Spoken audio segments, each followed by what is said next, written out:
Hello students. Chapter चल रहा है NCERT alcohol phenol and ether. Part है reaction of phenol. Reaction of phenol में पार्ट है इलेक्ट्रोफिलिक सब्स्टिट्यूशन रिएक्शन। जैसा कि हम जानते हैं कि कोई भी बेंजीन रिंग है, ठीक है, उस पर क्या होगा, बेंजीन के पास अपने पाई बॉन्ड्स है जो कि बेंजीन में रिंग के फॉर्म में ऊपर और नीचे हैं।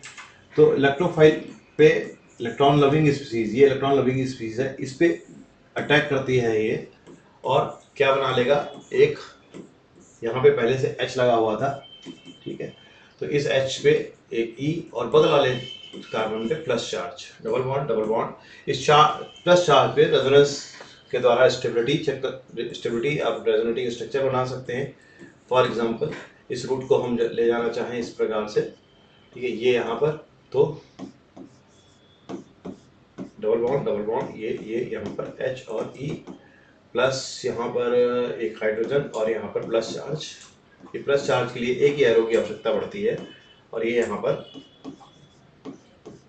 ठीक है, डबल बॉन्ड H और E, ठीक है, और यहाँ पे प्लस चार्ज। इस प्लस चार्ज को अगर हमें ब्रेक करके यहाँ पे क्या बन जाएगा, प्रोडक्ट जो ये बनाने जा रहे हैं, ठीक है, ये प्लस चार्ज के साथ यहाँ पर ब्रेक हुआ और डबल बॉन्ड और E लग गया, ठीक है। तो this is the electrophilic substitution reaction. तो जब इलेक्ट्रोफिलिक सब्स्टिट्यूशन रिएक्शन करा रहे हैं, फिनॉल है, OH क्या होगा, OH के पास अपने लोन पेयर ऑफ इलेक्ट्रॉन्स हैं जो कि रिंग को दे रहा है। तो rate of reaction benzene ring में HNO3 की रिएक्शन कराते हैं तो NO2 प्लस बनता है। NO2 प्लस की रिएक्शन जो बेंजीन रिंग के साथ कराएंगे या फिनॉल के साथ कराएंगे सेम कंसंट्रेशन पे डाइल्यूट HNO3 के साथ, तो NO2 प्लस बनेगा और इसको NO2 प्लस जो है इसमें comparatively reaction, rate of reaction ये R2 है, ये रेट ऑफ रिएक्शन R1 है, ठीक है। तो R2 मैं स्मॉल में कर देता हूँ, R2, ठीक है, R1, तो R2 is greater than R1. Why it is so? Because of this, sorry, one part is there discussed, ठीक है, one part is there discussed. OH minus has a minus I effect, है ना, OH minus has a minus I effect है, लेकिन जो ये cation बनाएगा ना ये, तो ये रिएक्शन कैसे हो रही है ना, ये रिएक्शन कैसे हो रही है, ये यहाँ पर, ये यहाँ पर, ये यहाँ पर OH, ठीक है, ये माइनस आई इफेक्ट शो कर रहा है, लेकिन ये जो है जब E प्लस पे अटैक करने की बात आएगी तो ये इस तरह से अटैक किया, ठीक है, OH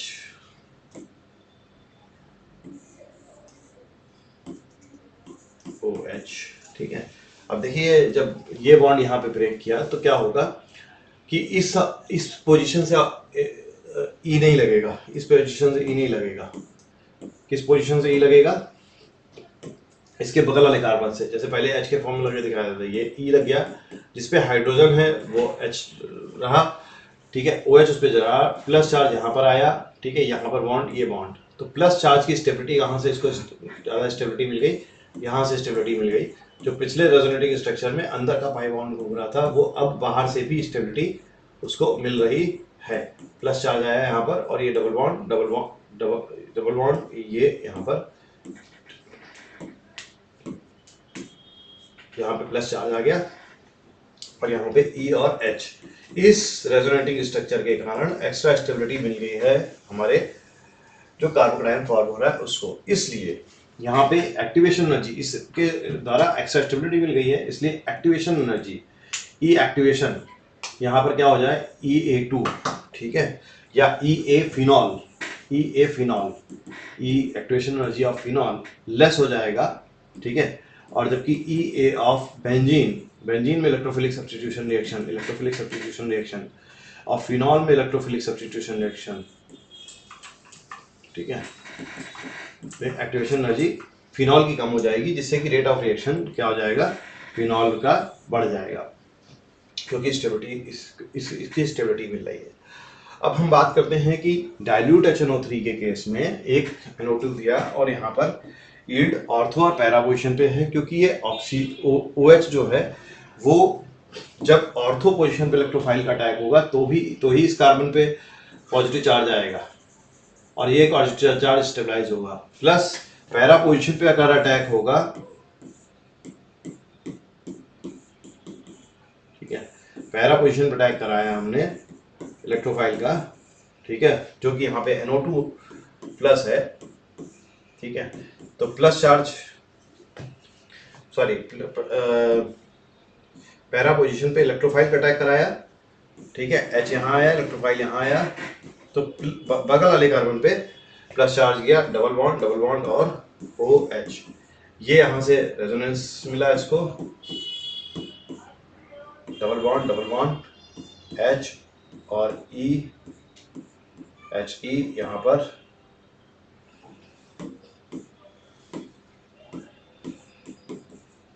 ठीक है, प्लस चार्ज जो कि रेजोनेंस स्टेबलाइज्ड हुआ इसके द्वारा। तो पैरा पोजीशन पे अटैक के द्वारा तो रेजोनेंस स्टेबलाइज हो रहा है, लेकिन मेटा पोजीशन पे अगर अटैक कराया तो क्या होगा, मेटा पोजीशन पे अटैक कराया तो क्या होगा, OH, ठीक है, और जब ये बॉन्ड का अटैक कराया था हमने इलेक्ट्रोफाइल पर, ठीक है, तो मेटा पोजीशन पे हमने अटैच किया और पैरा पोजीशन को पॉजिटिव चार्ज दिया। अब डबल बॉन्ड ये और प्लस चार्ज ये H और ये ऑक्सीजन और हाइड्रोजन ये।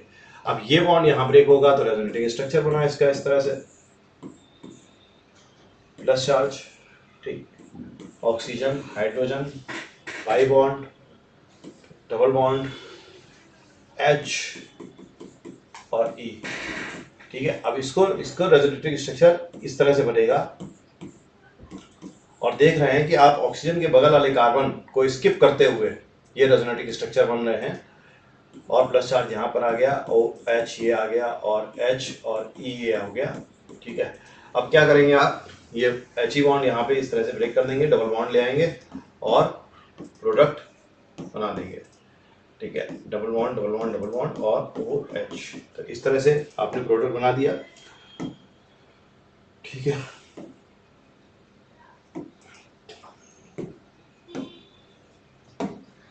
ठीक है, ये प्रोडक्ट बना दिया। अब क्या होगा, यहाँ पर पैरानाइट्रोफिनॉल अपन ने पैरानाइट्रोफिनॉल बना लिया, है ना। या तो ऑर्थो बना या पैरा बना, क्यों, क्योंकि ऑर्थो और पैरा पोजीशन पे जब अटैक करते हैं तो पॉजिटिव का चार्ज जो उसके बगल वाले कार्बन पे आया वो स्टेबलाइज हुआ OH के द्वारा। तो OH जो है वो ऑर्थो पैरा डायरेक्टिंग ग्रुप कहलाया, क्योंकि वो ऑर्थो पैरा डायरेक्टिंग जो कार्बोटाइन है उसको ज़्यादा स्टेबल कर रहा है और उसकी एक्टिवेशन एनर्जी को लो कर रहा है, रेट ऑफ रिएक्शन को हाई कर रहा है। इसलिए ऑर्थो पैरा प्राइमरी हमने बनाया, मेटा यहाँ पे बना के नहीं दिखाया, अगर बहुत कम अमाउंट में बनता भी है तो वो हमारे लिए सिग्निफिकेंस नहीं रखता है। तो यहाँ पर ओनली वर्ड कहीं नहीं लिखा है, the mixture of the ortho and para nitrophenol मिलता है, it's a mixture of ortho and paraphenol, ये लिखा है क्योंकि बेसिकली वो ज़्यादा से ज़्यादा बनेगा। अगर 1-2% में मेटा बना भी तो वो मैटर नहीं कर रहा है, ठीक है। तो ओनली वर्ड जो है वो यूज नहीं किया गया है, ओनली और ऑलवेज और ऐसे कुछ वर्ड्स रहते हैं जो कि बहुत स्ट्रॉन्ग वर्ड्स हैं, नन बहुत स्ट्रॉन्ग वर्ड्स हैं, मतलब सिर्फ वही बन रहा है और कोई नहीं बन रहा है। तो जब भी सेंटेंस में लिखा हो ओनली तो वो सेंटेंस सही नहीं है। इसलिए देखिए आप एनसीईआरटी में यहाँ पे ओनली वर्ड नहीं लिखा, with the dilute nitric acid at low temperature 298 phenol yields a mixture of ortho and para nitrophenols only. No, meta की कुछ परसेंटेज रहेगी, वो हमारे लिए सिग्निफिकेंस नहीं है, प्रैक्टिकल सिग्निफिकेंस नहीं है। 0.01% बना भी तो मेरे लिए कोई मैटर नहीं करता। टेम्परेचर अगर हाई करते हैं तो हो सकता है कि वो मेटा की परसेंटेज बढ़ जाए, तो इस टेम्परेचर पे जो है वो रिएक्शन करा रहे हैं तो ये बन रहा है, ये हमारा पॉइंट है आपको कम्युनिकेट करने का, ठीक है। अब नेक्स्ट बात करते हैं, ऑर्थो और para isomer can be separated by steam distillation. क्यों स्टीम डिस्टिलेशन से, कोई भी एक कंपाउंड है, सतह है, लिक्विड फॉर्म में है, मान लीजिए पैरानाइट्रोटोलुइन ना लिक्विड फॉर्म में है, तो आपने क्या किया, स्टीम डिस्टिलेशन किया। तो स्टीम डिस्टिलेशन मतलब स्टीम उसके ऊपर कंपाउंड के ऊपर, कंपाउंड्स के मिक्सचर के ऊपर से स्टीम पास करें, कंपाउंड के मिक्सचर के ऊपर से जब स्टीम पास करेंगे तो ये with in the molecule hydrogen bonding बनी हुई है। तो एक ही मॉलिक्यूल है जिसको अंदर उसने हाइड्रोजन बॉन्डिंग बना लिया और अपने आप में इंट्रोवर्ट हो गया है, पूरी तरह से दब गया है अपने अंदर ही अंदर, इंट्रोवर्ट हो गया है, किसी से डिस्कशन कर ही नहीं रहा है, किसी से बॉन्डिंग उसकी है ही नहीं, तो वो स्टीम भी तो हवा का झोंका, गर्म हवा का झोंका भी उसको उड़ा के ले जा रहा है। लेकिन एक दूसरा मॉलिक्यूल है जो पैरा नाइट्रो है, एक्सट्रोवर्ट, जो अपने साथ चेन बना के चलता है कि मुझे अगर तुम गर्म हवा का झोंका से उड़ाओगे तो मैं अपने मित्र को बुलाऊंगा, बगल वाले मित्र को बुलाऊंगा, जो दूसरा मॉलिक्यूल है, और दूसरा मित्र जो है वो तीसरे मित्र को बुलाएगा, तीसरा मित्र चौथे मित्र को बुलाएगा। तो मुझे तुम उड़ाने की कोशिश करोगे तो मेरे साथ साथ मेरी पूरी कम्युनिटी को, पूरे लोगों को उड़ाना पड़ेगा, तो वो स्टीम में पीछे रह जाएगा। और जो इंट्रोवर्ट बैठा हुआ है, खुद में ही बॉन्डिंग बनाए बैठा है, सारी समस्याएं खुद ही सॉल्व करने के प्रयास कर रहा है, intramolecular hydrogen bonding with in the molecule hydrogen bonding कर रहा है, वो आसानी से हवा उड़ा के ले जाएगा। तो यहाँ पर प्रैक्टिकल वर्ल्ड में क्या है कि आपका एक दोस्त हो और उसका भी एक दोस्त है, उसका भी एक दोस्त है, उसका भी एक दोस्त है, तो ये चेन बनती चली गई। आपको अगर कोई समस्या आई तो इस चेन में किसी ना किसी दोस्त ने प्रॉब्लम सॉल्व कर दी। इसमें क्या है, आपका कोई दोस्त ही नहीं है, मित्र नहीं है, आपकी जैसा व्यवहार का किसी से संपर्क नहीं है, तो गर्म हवा का झोंका भी आपको उड़ा के ले गया और आपको पता भी नहीं चला। तो प्रैक्टिकल वर्ल्ड में इम्प्लीमेंटेशन ये है कि अपने जैसे प्यारे मित्र बनाइए, सही समझदारी के मित्र बनाइए और मित्रों की चेन बनाइए। सिर्फ 2 मित्र ही नहीं, मित्रों की चेन बनाइए, संपर्क बनाइए लोगों से और अपने विकास के लिए कार्य करते रहें। तो यहाँ पर हम प्रैक्टिकल वर्ल्ड से हट करके यहाँ पर आते हैं केमिस्ट्री पे। केमिस्ट्री से प्रैक्टिकल वर्ल्ड को रिलेट करते हैं तो और बेहतर सीख सकते हैं। तो विद इन द मॉलिक्यूल, ये मॉलिक्यूल जो है उड़ा करके गर्म हवा के झोंके से चला जाएगा और ये वहीं रह जाएगा। तो जाहिर सी बात है स्टीम डिस्टिलेशन से ये सेपरेट होकर के दूसरे उसमें चला जाएगा। अब अगला पॉइंट है with the concentrated nitric acid. पहले कैसा नाइट्रिक एसिड लिया था, dilute nitric acid. Dilute nitric acid लिया था तो NO2 बन रहा था और कहीं पे भी नहीं लिखा था कि ये यील्ड पुअर होगी। लेकिन with the concentrated nitric acid phenol convert होता है ट्राइनाइट्रोफिनॉल में, कंसंट्रेटेड नाइट्रिक एसिड, लेकिन कंपाउंड की यील्ड पुअर होती है। ऐसा क्यों होता है कि कंपाउंड की यील्ड पुअर हो गई? तो हम देखते हैं एक नाइट्रो ग्रुप लग चुका है, दूसरा नाइट्रो ग्रुप लगाने जा रहे हैं हम, ठीक है। तो एक नाइट्रो ग्रुप लगेगा तो जाहिर सी बात है पैरा बनेगा और ऑर्थो बनेगा। अब पैरा ज्यादा बनेगा कि ऑर्थो ज्यादा बनेगा? ऑर्थो पे माइनस आई इफेक्ट लग रहा है और पैरा पे माइनस आई इफेक्ट कम लग रहा है। ऑर्थो पे माइनस आई इफेक्ट लग रहा है और पैरा पे माइनस आई इफेक्ट कम लग रहा है। तो माइनस आई इफेक्ट को कंसीडर करें तो पैरा पे कम लग रहा है, ऑर्थो पे ज्यादा लग रहा है। जब माइनस आई इफेक्ट क्या करता है, रेट ऑफ रिएक्शन को रिड्यूस करता है। तो ऑर्थो और पैरा में क्या होगा, माइनस आई इफेक्ट की वजह से पैरा पे कम लग रहा है, इसलिए पैरा पे क्या होगा,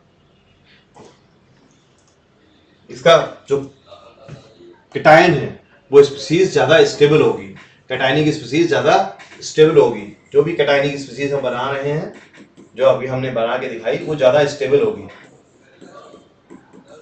और वो ज्यादा स्टेबल होगी तो पैरा आइसोमर की यील्ड भी कंपैरेटिवली पहली रिएक्शन में ज्यादा होगी, ठीक है।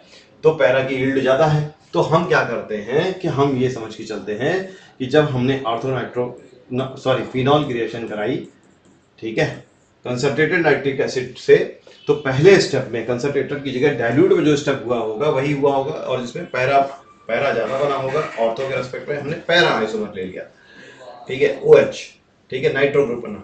अब नाइट्रो के पास क्या है जी, नाइट्रो के पास क्या है, प्लस चार्ज, ठीक है, N के पास प्लस चार्ज है जी, ठीक है, और N के पास प्लस चार्ज है तो माइनस आई इफेक्ट शो कर रहा है, रिंग को डीएक्टिवेट कर रहा है।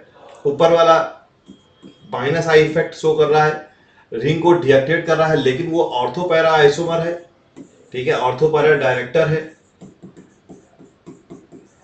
और क्या कर रहा है, कार्बोकैटायन के द्वारा रिंग पे आने वाले प्लस चार्ज को स्टेबिलिटी दे रहा है, ठीक है, इसलिए वो रेट ऑफ रिएक्शन को कंपैरेटिवली बढ़ा भी रहा है इस तरह से प्लस एम इफेक्ट बढ़ा करके।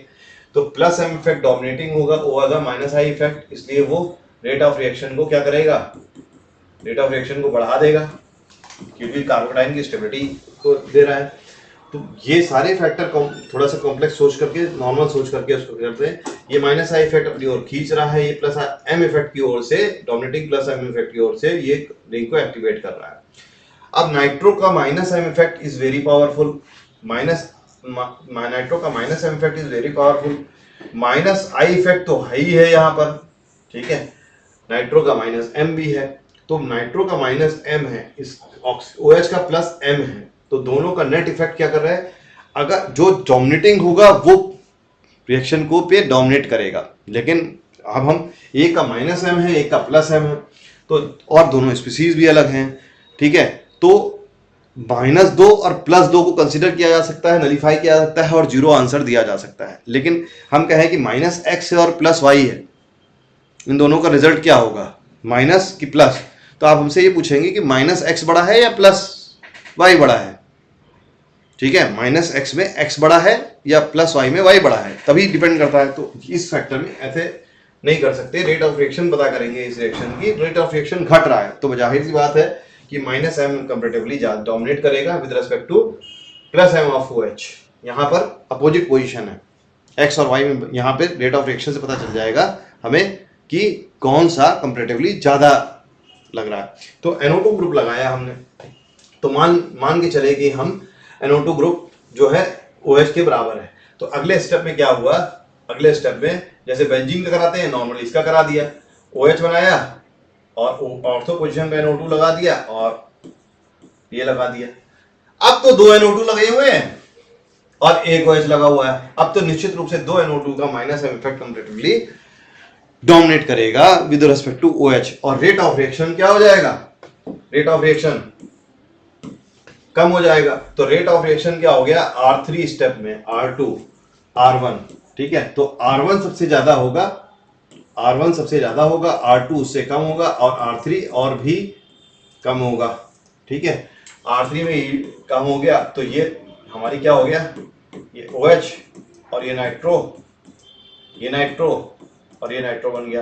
लेकिन ये जो तीनों नाइट्रो लग गए और पिक्रिक एसिड 2 4 6 1 2 3 4 5 6, तो 2 4 6 ये पिक्रिक एसिड कराया, दैट इज 2 4 6 ट्राइनाइट्रोफिनॉल। तो तीसरा नाइट्रो ग्रुप लगाने में हमें काफी दिक्कत आई। तो 2 4 6 नाइट्रोफिनॉल की यील्ड पर्टिकुलर पुअर होगी। क्यों, क्योंकि नाइट्रो का -m effect rate of reaction को रिड्यूस कर रहा है, जबकि कंसंट्रेटेड HNO3 लिया है, कंसंट्रेटेड HNO3 से प्रोबेबिलिटी नाइट्रो के बढ़ जाएगी। कंसंट्रेटेड HNO3 क्या देगा, HNO3 है, HNO3 देखिए कैसा है स्ट्रक्चर, NO2 माइनस, ये प्लस चार्ज, नाइट्रोजन 4 बॉन्ड बना रहा है, 4 बॉन्ड के साथ नाइट्रोजन पे प्लस चार्ज होगा।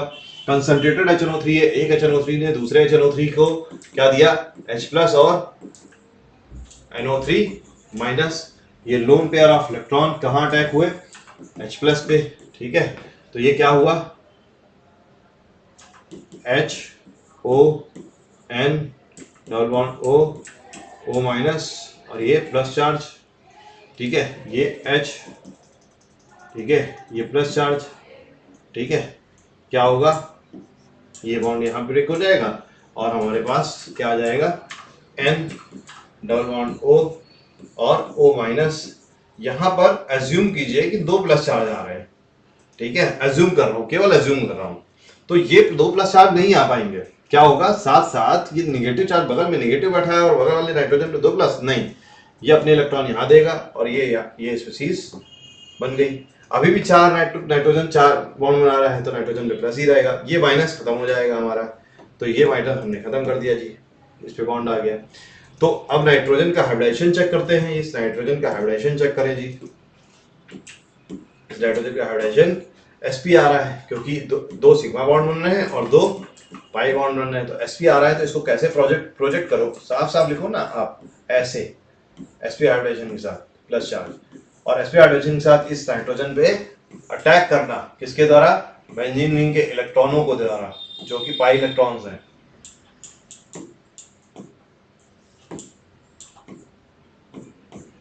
पाई इलेक्ट्रॉन्स हैं, उनके द्वारा अटैक करना आसान हो गया। तो इस तरह से NO2 प्लस यहाँ पे स्पीसीज बनी और जो NO2 लगाते चले गए, ठीक है। जैसे NO2 लगाया तो रेट ऑफ रिएक्शन रिड्यूस हुई, दूसरा NO2 लगाया रेट ऑफ रिएक्शन रिड्यूस हुई, तीसरा NO2 लगाया तो रेट ऑफ रिएक्शन रिड्यूस हुई। तो यील्ड पुअर नहीं है।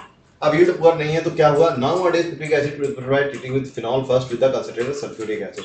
कंसंट्रेटेड सल्फ्यूरिक एसिड लगाया, ठीक है। तो कंसंट्रेटेड सल्फ्यूरिक एसिड क्या करेगा, यहाँ पर बात करते हैं OH, ठीक है। Concentrated sulphuric acid, concentrated H2SO4, concentrated H2SO4 क्या देता है, ये देगा H2SO4 में क्या देगा, अब हम देख लेते हैं H2SO4 क्या देता है।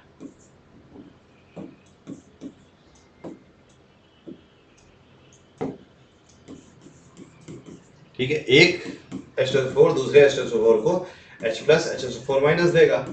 ठीक है, H प्लस HSO4 माइनस दिया, ये यहाँ आया, ये यहाँ पर इलेक्ट्रॉन। ठीक है, तो हमने क्या किया, सल्फर डबल बॉन्ड ऑक्सीजन और OH, यहाँ पे H और ये प्लस चार्ज। अब ये बॉन्ड यहाँ ब्रेक होने के लिए तैयार है, लेकिन ऑक्सीजन के पास क्या है, यहाँ पर लोन पेयर ऑफ इलेक्ट्रॉन। ठीक है, और H प्लस भी है, तो उठा करके ये बॉन्ड इधर ब्रेक कर दिया, तो क्या हो गया, S डबल बॉन्ड O। ठीक है, और ये डबल बॉन्ड O बन गया इधर वाल से, और ये नीचे वाला डबल बॉन्ड O ये इस तरह से, तो क्या दे दिया, SO3 दे दिया। ठीक है, तो कंसंट्रेटेड सल्फ्यूरिक एसिड SO3 की फ्यूम्स निकलती हुई नजर आती हैं। ठीक है, ओलियम भी कराता है कभी कभी, कंसंट्रेटेड सल्फ्यूरिक एसिड ज्यादा कंसंट्रेटेड कर देंगे तो ओलियम कहलाएगा, SO3 की फ्यूम्स निकलेगी। और SO3 की पे क्या है, यहाँ पर वैकेंट डी ऑर्बिटल है, और वैकेंट डी ऑर्बिटल क्या कर सकते हैं, रिसीव कर सकते हैं इलेक्ट्रॉन।